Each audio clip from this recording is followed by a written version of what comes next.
O'zbekiston Respublikasiga sadoqat bilan xizmat qilaman.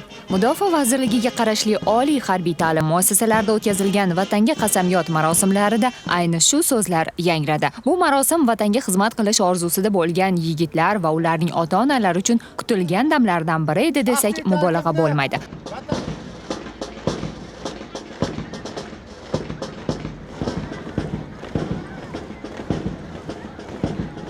Qurolli Kuchlar Akademiyasining saf maydonida tizilib turgan bu yosh navqiron o'g'lonlar yurt tinchligi va osoyishtaligini himoya qilishni qat'iy maqsad qilgan bo'lajak ofitserlardir. Davlatim timsoli bo'lmish muqaddas bayroqni o'pib, buyuk ajdodlarimning pok ruhlari oldida, vatanim oldida burchimni halol bajarishga bel bog'lab, vijdonim, or-nomusim, sha'nimni o'rtaga qo'yib, tantanali ravishda qasamyod qilaman.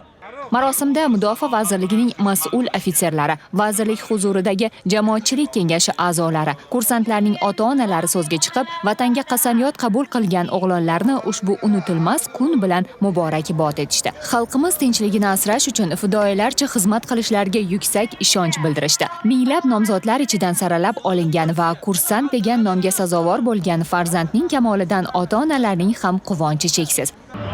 O'g'limiz davlat xavfsizligini ta'minlashda sharafli kasb tanlaganda xursandmiz bugun. O'zini azaliy orzusiga yetdi o'g'lim. O'g'lim shunchalik Qurolli Kuchlar Akademiyasiga birinchi o'rinda kirdi. Juda ham xursandman, xursandchiligim cheksiz.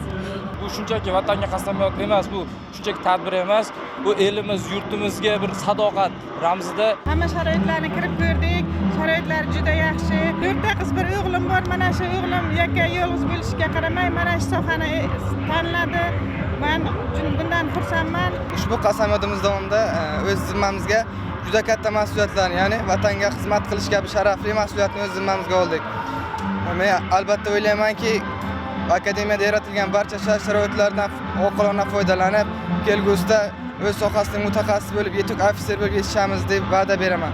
Yangi hayot, ulkan maqsadlar sari dadil odimlayotgan yigitlar endilikda yetakchi mutaxassislar, professor o'qituvchilardan harbiy kasbning sir asrorlarini puxta o'rganib, yurtimiz tinchligi, osmonimiz musaffoligini asrashga munosib hissa qo'shadi. Tadbir davomidagi ko'rgazmali chiqishlar va kuy-qo'shiqlar esa yig'ilganlarga bayramona kayfiyat baxsh etdi.